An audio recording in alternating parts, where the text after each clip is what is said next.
Audiolibro Nueva Medicina Germánica, el testamento de una nueva medicina, parte 1. Autor, Dr. Rike Hirthammer, doctor en medicina y teólogo.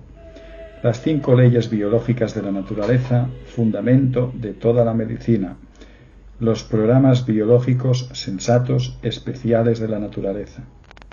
Música Melodía arcaica, Mein Studentenmädchen, compuesta por el Dr. Rike Hirthammer.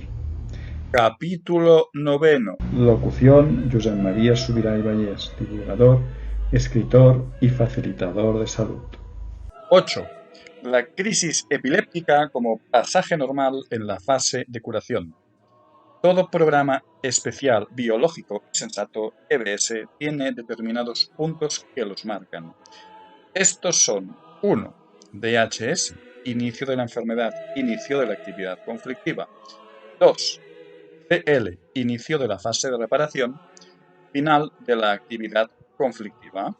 3. CE, crisis epileptoide, punto de cambio entre el crecimiento del edema y la reducción del edema en el cerebro y en el órgano. 4. RN, renormalización vegetativa. En este contexto se produce también cada denominado transcurso de la enfermedad cancerosa. Sin embargo, el esquema vale en el caso de que haya un único programa SBS. Si hay varios al mismo tiempo, entonces hay varias posibilidades. Pueden encontrarse respecto al transcurso en la misma fase o en fases distintas. Inervación mixta. La cuestión, como casi todo de lo que hablamos aquí, es en principio muy simple, pero se complica cuando pasamos a los detalles. Naturalmente, si dos conflictos se inician con el mismo DHS, y conflictos parecidos a nivel cerebral, es decir, tienen su centro de relé en partes análogas del mismo cerebro, por ejemplo, corteza cerebral, en teoría se puede hablar en cierta medida de fases contemporáneas, sobre todo si se resuelven en el mismo tiempo. Sin embargo, ya aquí se encuentra la primera dificultad sistemática. Los procesos de reparación raramente son simultáneos. Esto depende del hecho de que tanto la intensidad del conflicto como la duración no son necesariamente iguales. Por ejemplo, uno de los dos conflictos puede haber reducido fuertemente sin que los dos conflictos tengan que llegar a la solución al mismo tiempo. Decimos entonces que un conflicto está todavía en suspenso. Están representadas la eutonía, es decir, el ritmo normal día-noche, así como el esquema ideal de la evolución del conflicto, incluida la fase final de reparación, que no se interrumpe por recaídas conflictivas y entonces se puede volver a la normalidad con una única crisis epileptoide.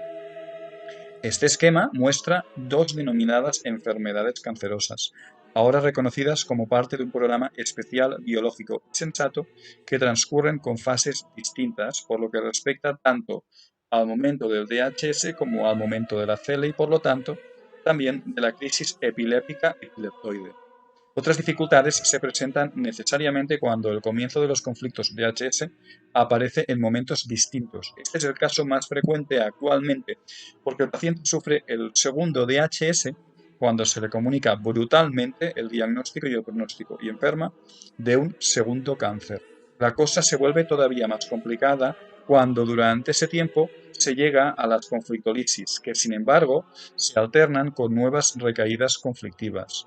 En muchos casos, un segundo conflicto puede permanecer en actividad permanente, como sucede a menudo con los conflictos en suspensión. En estos casos, el paciente no tiene las manos calientes, sanas, sino que el paciente está medio estresado, dado que se mezclan la simpaticotonía permanente y la vagotonía permanente.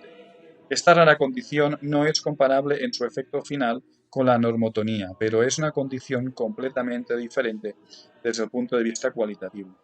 En nuestra medicina actual no se toman en cuenta para nada estas cosas.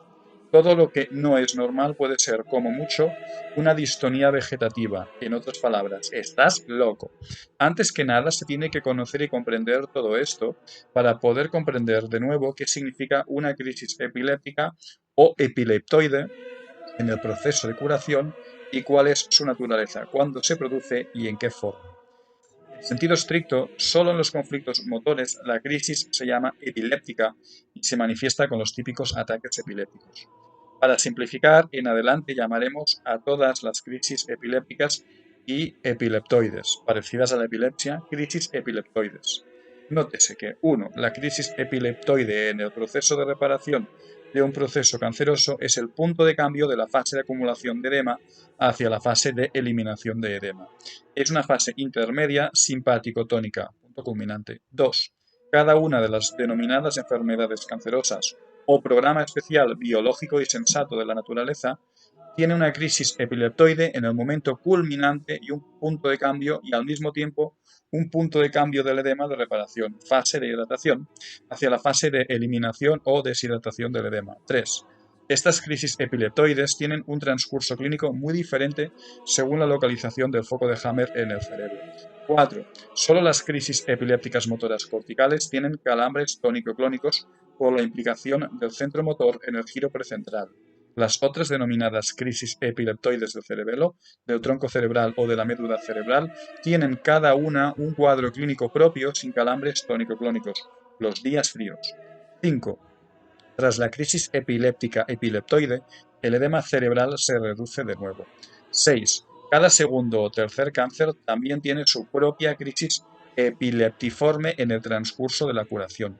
Una conflictolisis de varios conflictos al mismo tiempo puede, por lo tanto, volverse peligrosa, pero ser eventualmente ventajosa, porque en varias partes del cerebro tienen lugar al mismo tiempo o en sucesión una epilepsia o un proceso epileptoide. 7.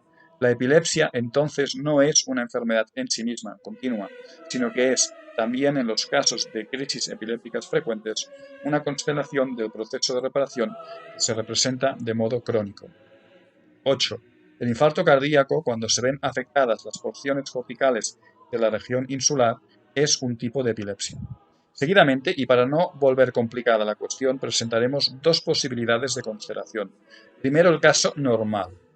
En otras palabras, esto significa la superficie que la curva del desarrollo de la intensidad conflictiva forma en la fase de conflicto activo del DHS hasta la conflictolisis PL corresponde más o menos a la superficie que el grado de vagotonía medible por la intensidad de la formación de edema forma en el eje X. Es decir, cuanto más intensidad conflictiva y cuanto más tiempo dure el periodo conflictivo, tanto mayor y duradera es la presencia del edema.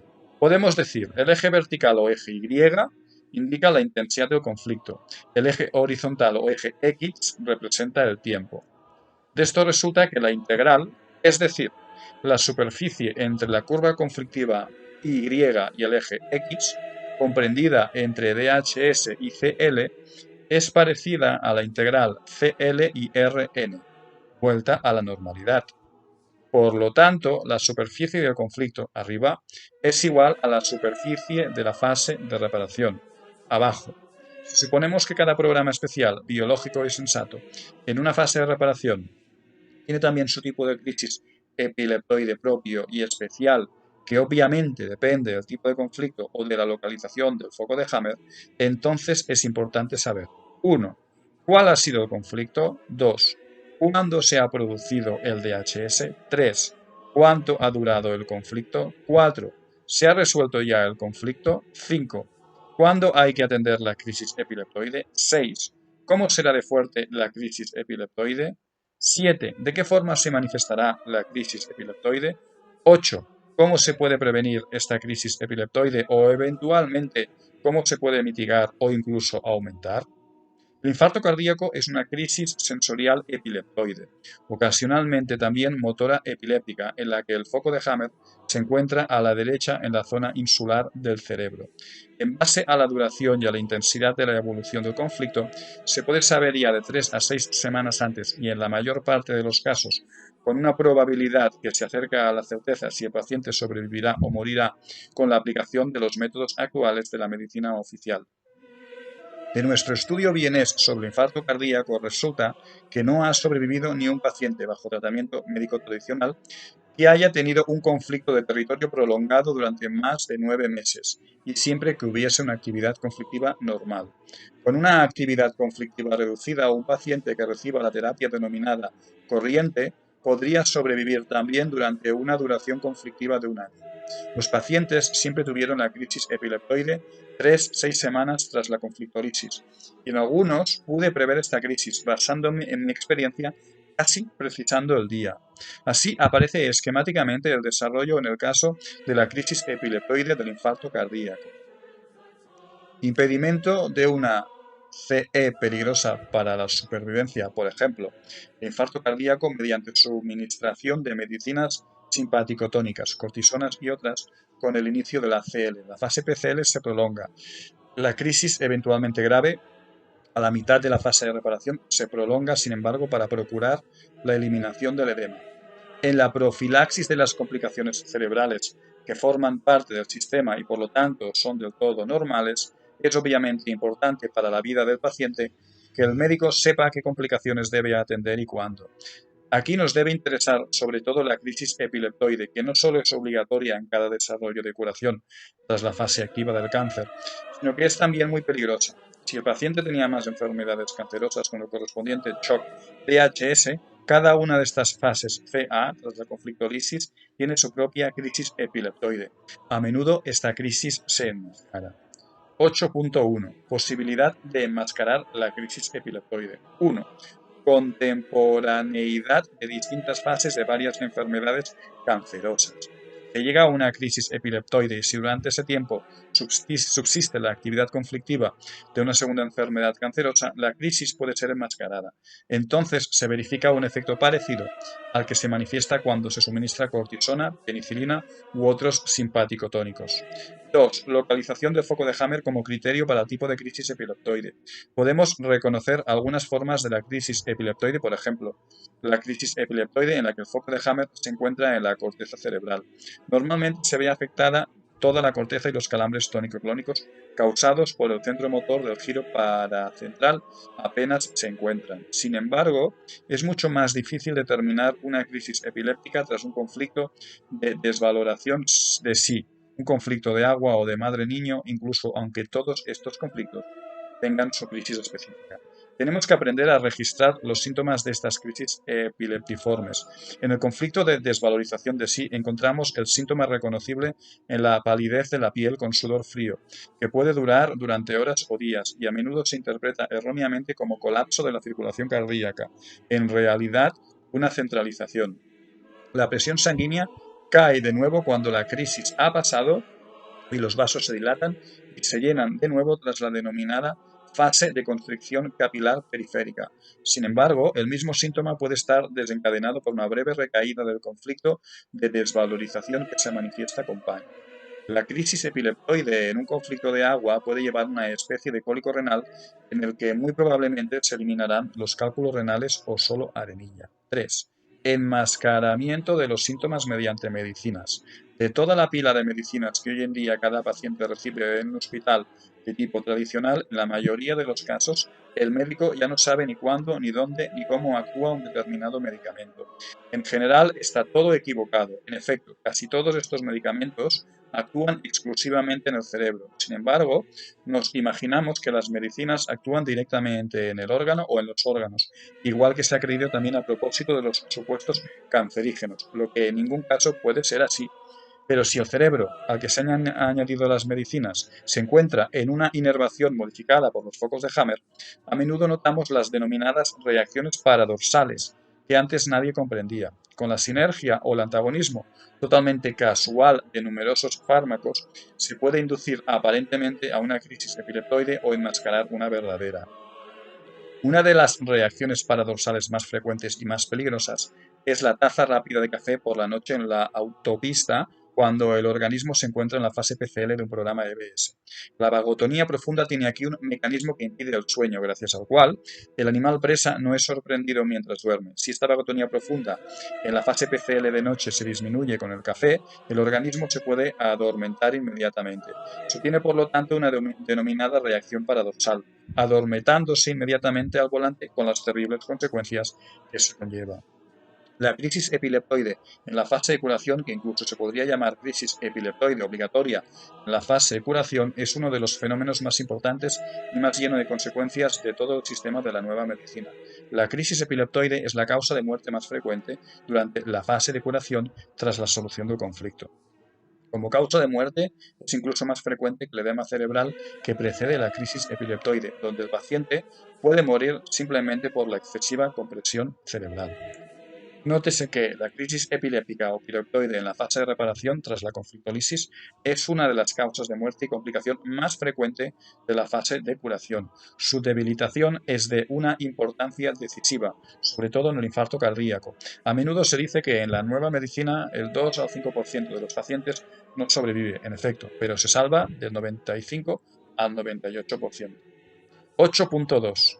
La naturaleza de la crisis epileptoide. Tras esta larga discusión, todos se preguntan ansiosos, sí, pero entonces, ¿cuál es la naturaleza de la crisis epileptoide? Lo formularé como sigue. 1. La crisis epileptoide es el punto de cambio en la fase de curación, por lo tanto, el inicio de la contrarregulación. 2. Un suceso sensatamente previsto por la madre naturaleza para apretar de nuevo el edema en el cerebro y en el órgano. Cuanto más intensamente se produce esto, más grave es la posibilidad de supervivencia. Entonces, no tenemos que reprimir esta crisis, sino que tenemos que sostenerla con remedios simpaticotónicos, por ejemplo, cortisona. La madre naturaleza se ha servido de una exasperación de todo el conflicto como instrumento para la crisis epileptoide. Es decir, el paciente durante la crisis simpaticotónica revive de un modo acentuado, por ejemplo, los dolores cardíacos o el infarto, toda su evolución conflictiva.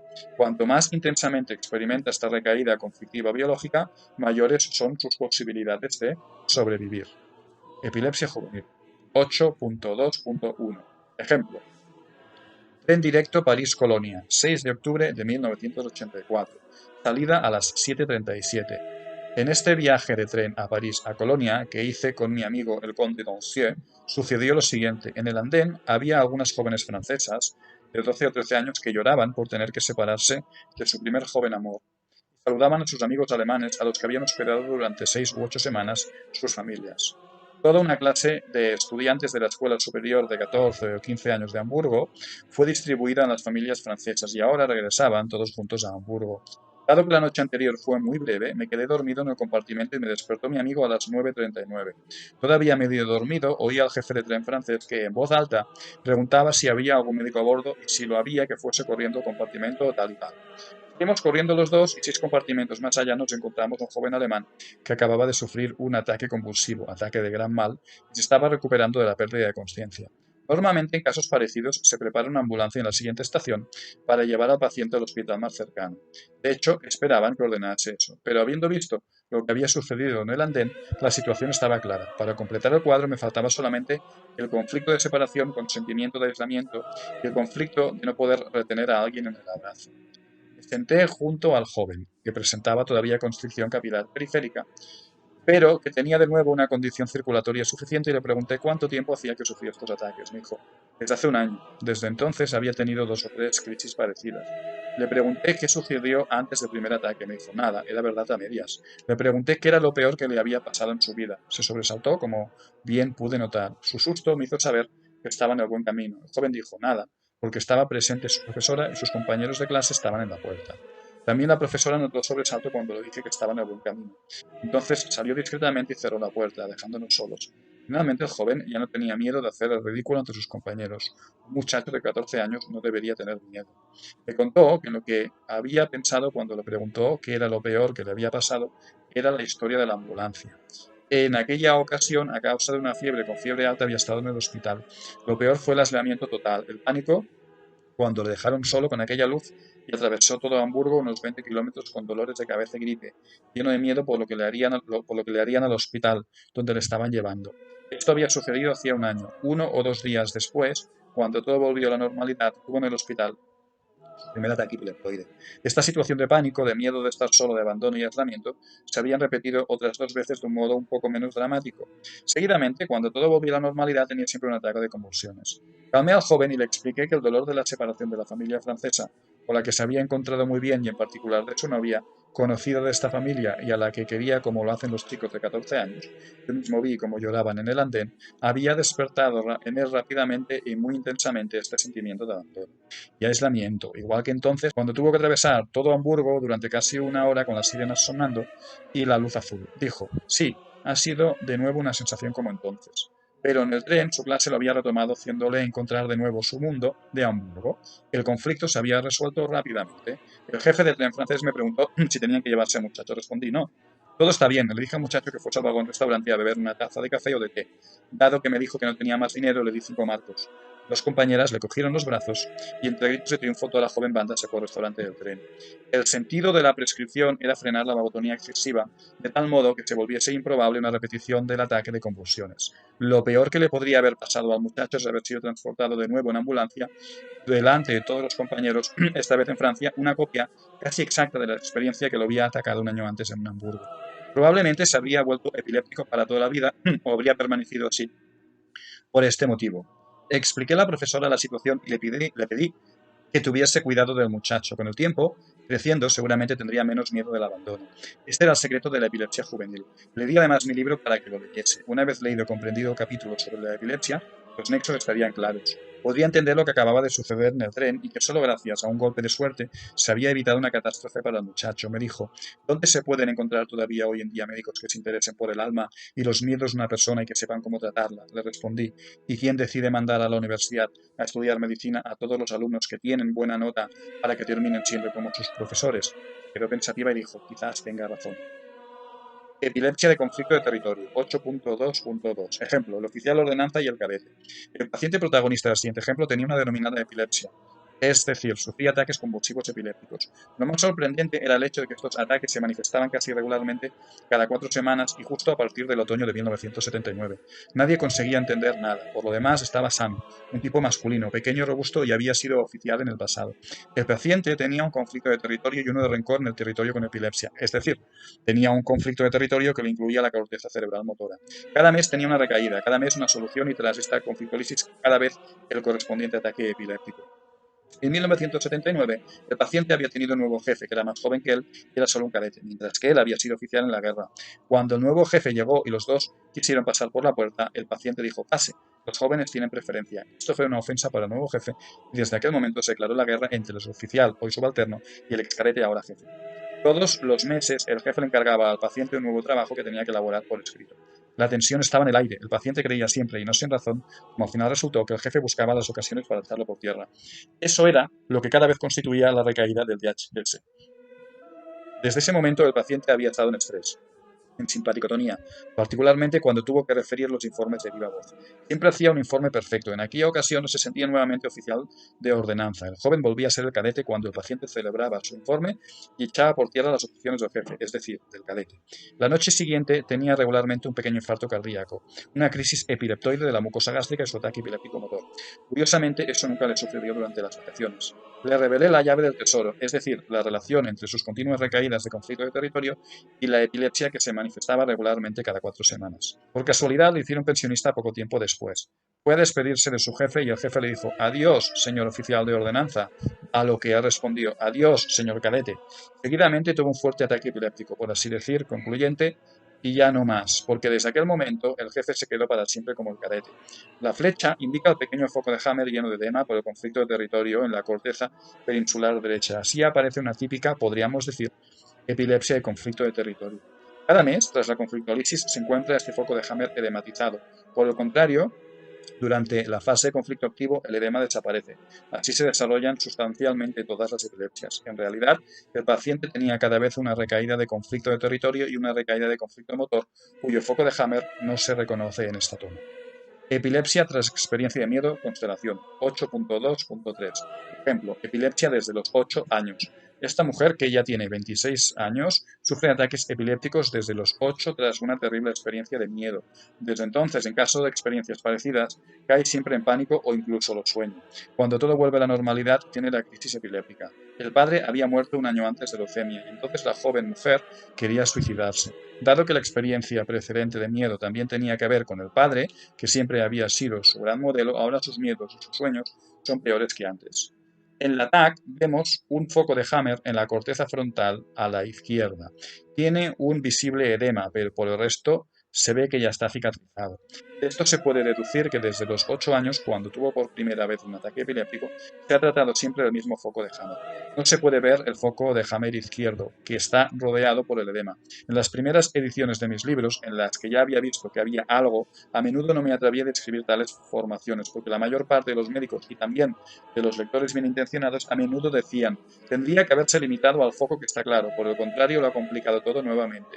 Hoy mantengo que imágenes similares son muy interesantes. En realidad tenemos un segundo foco de Hammer en el lado derecho del cerebro, que corresponde al lado izquierdo del cuerpo o también al lado madre-niño, ocasionalmente también al lado padre-niño. Si miráis atentamente, veréis la configuración en anillos concéntricos indicada por la flecha, pero dentro podéis notar otra formación circular sin edema. Este es un fenómeno francamente sorprendente, una gran configuración en anillos concéntricos, con el centro indicado por una pequeña flecha, como se observa en la fase de conflicto activo, puede ser casi electromagnéticamente homogénea. Entonces los cercos son casi del todo uniformes, pero también puede ser no homogénea, consistir en una serie de formaciones circulares con o sin edema. En este caso, todos los focos de Hammer dentro de la gran configuración de cercos dispuestos concéntricamente muestran actividad conflictiva. Sin embargo, ninguno puede resolverse separadamente en virtud de una situación o una evolución conflictiva especial y específica. En el presente caso tenemos un conflicto de miedo o asco que avanza hacia la izquierda, hipoglucemia, conflictos motores de las dos piernas, conflicto de oponer resistencia, conflicto de desvalorización de sí mismo en la relación padre-niño, así como un conflicto sensorial padre-niño. Cuanto mejor van siendo nuestros aparatos, mejor podemos reconocer y distinguir las cosas particulares. Como hemos dicho, en el lado cerebral derecho están todos los focos de Hammer en actividad conflictiva, según mi opinión desde hace 18 años. La muchacha entonces entró en la práctica en una constelación esquizofrénica con un solo conflicto, que sin embargo tenía distintos aspectos. Hay que suponer que la paciente no permaneció durante mucho tiempo en esta constelación esquizofrénica, pero que tuviese recaídas conflictivas. Esto hay que entenderlo del siguiente modo. Mientras que a la izquierda hay actividad conflictiva, existe claramente la constelación esquizofrénica. Si el conflicto a la izquierda se resuelve por un aspecto, es decir, que el susto desaparece, entonces la constelación esquizofrénica se anula. Sin embargo, otra vez se produce un retroceso, y debido a la duración de la crisis epiléptica. Esta es la razón por la que anteriormente se ha considerado la denominada epilepsia como una enfermedad del espíritu o psicopatía. Una parte de los pacientes no tenía solo las convulsiones, sino que estaba loca coincidiendo con el ataque, justo como los que hemos descrito aquí. La constelación esquizofrénica, con un solo suceso conflictivo, pero que tiene varios aspectos, se manifiesta con la siguiente particularidad. 1. El cerebro izquierdo, el conflicto de susto y el conflicto de miedo asco pertenecen al lado cerebral izquierdo. Una joven diestra es normalmente ya una pequeña mujer. 2. Cerebro derecho. Si el conflicto tiene que ver con la madre o en algunos casos también con el padre, el niño reacciona desde el periodo embrional hasta la muerte en el lado izquierdo del cuerpo, como el padre diestro reaccionaría en el lado izquierdo del cuerpo por su niño. Una cosa análoga sucedería y sucede, por ejemplo, a un hombre si su mujer amada se va del territorio y del brazo derecho del partner. Foco de Hammer por el conflicto de territorio a la derecha en el cerebro, conflicto motor y sensorial para el lado derecho del cuerpo, lado del partner a la izquierda en el cerebro. El hombre diestro entra instantáneamente en constelación esquizofrénica, es decir, enloquece. Sin embargo, no sucede siempre necesariamente que se sienta de este modo doble. Y si quieres, te puedes descargar este libro entrando en labacteriafeliz.com, apartado libros, y puedes encontrar el testamento primera parte y el testamento segunda parte de forma totalmente gratuita.